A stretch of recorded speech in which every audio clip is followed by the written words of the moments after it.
Hey, this is Daz from the Frugal Gamer website, and I'm back with another video. And this time I'm going to be checking out this custom PS5 controller from a company called The Controller People. The Controller People specialise in making custom PlayStation controllers that are available in a wide range of colours and designs, as well as offering loads of modifications, many of which are going to be on this controller that we're taking a look at today. Prices range from £85 up to around £175 for the TCP Ultimate controller, and if you hang around until the end of the video, I'll give you a code that will get you 5% discount off all of your orders on their website.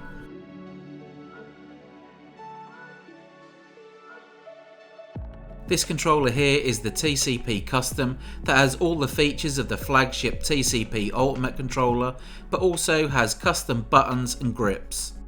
You can literally go onto their website and build your own controller with as many or as little custom features as you like, or you can just pick up a pre-configured controller that are available in some pretty amazing designs.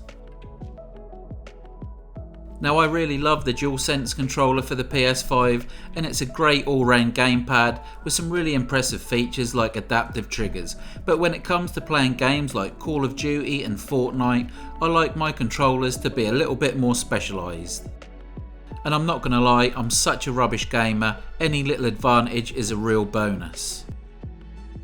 So let's take a look and see if this controller's worth the money. So the initial looks of the controller are pretty much identical to the standard controller, apart from the fact that this one has plain matte black finish buttons. They keep the standard DualSense front shell, so there's no difference there, and most of the modifications are so subtle it's hard to tell that this is a custom controller, which I really like. It does have what's called an individual D-pad, and I'll explain the difference between that and the standard D-pad later on in the video. Then you have the IAS or interchangeable analog system, which gives you the ability to swap thumbsticks to ones with different height and heads. And if you flip it round, you'll notice that it has an upgraded rear grip that has a textured rubber finish, which in my opinion feels nicer to that on the original. Not only does it offer way more grip, but it also feels more comfortable, especially on longer gaming sessions. And now we get to my favourite feature on the controller, and these are the click sticks, which are remappable back buttons that can be programmed to carry out the function of the four main circular buttons on the front of the controller, and for me this is a game changer. Then last of all, you've got the digital triggers that are a really good option if you're into shooting games. So now I've given you a quick explanation of all the features on the controller, let's take a look at things in a little more detail. And first off, we have the matte black finish buttons that have no PlayStation icons on, so you'll need to remember which buttons do what, which I'm pretty sure most people can do. The buttons are slightly firmer when pressed than the standard ones and feel nicer than the original glossy buttons. They're also very responsive. The D-pad also has the matte black finish and is made up of individual buttons, unlike the original that is one moulded unit. As you can see here, when you press the custom D-pad, the buttons move independently of each other, but on the standard pad it slightly moves all the buttons together.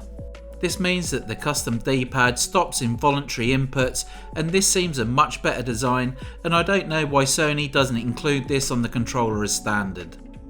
The next cool feature on this controller is the interchangeable analog system, and this allows you to swap out the thumbsticks for sticks of a different height and shape.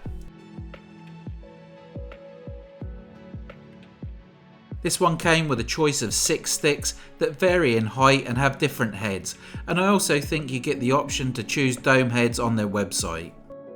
They're really easy to fit, you just pull off the originals and click the new ones into place. This is a brilliant option that allows you to tailor the feel of the controller to your exact needs. The thumbsticks are made of a slightly harder material to that on the standard, and they feel less rubbery, which I prefer.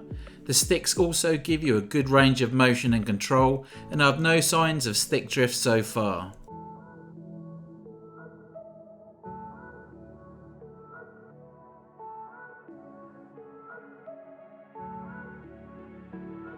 The touchpad, option button, speaker and headphone ports still remain, but the vibration feature has been removed, and not only does this make the controller lighter, but it also improves the battery life. I thought I'd really miss the rumble feature, but to be honest I don't even notice that it's gone, and if you're building your own controller on their website, you can choose the option to have it removed or leave the rumble as it is. One other thing that's been removed on this controller are the adaptive triggers, and they've been replaced with digital triggers, and these are an absolute game changer if you play games like Call of Duty. The digital triggers only have about 1.5mm of travel, very similar to that of a mouse click, and this reduces the amount of time it takes for the input to be registered. This means you get your shots off faster and it's easier to fire rapidly, which is a real bonus. It's like having the ultimate hair trigger. These are the best triggers that I've ever used for shooting games, and I really like the way they feel, but they won't be good on some other games. So if you want to play things like Sackboy's Big Adventure or Astro's Playroom, then I'd choose the option to keep the original adaptive triggers. But if you're all about shooting games, you need these triggers.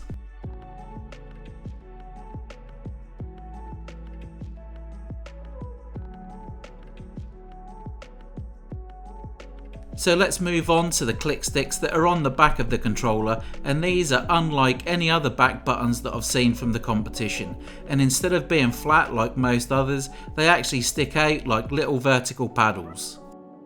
These are some of the most comfortable back buttons that I've ever used and can be programmed to carry out the functions of the cross, circle, triangle and square buttons. They're also very responsive and can be programmed using the controller, and you don't need external software. To program the sticks, you just hold them down for about 15 to 20 seconds and then press the function button on the front of the controller that you'd like to map to that back button. It really is that easy. When I'm playing Call of Duty, I like to have one of the buttons set as reload and the other one as jump, and this really gives me a bit of an advantage. I did review a DualShock 4 gamepad from the controller people about 5 years ago, and one of the concerns I had with the click stick system was the fact that they didn't feel very sturdy. I used that controller for 3 years until the PS5 was released, and I had zero issues with them, and the click sticks on this PS5 controller feel even sturdier. And you don't have to worry about the click sticks getting in the way if you use the official Sony charging dock, as the controller fits on there perfectly.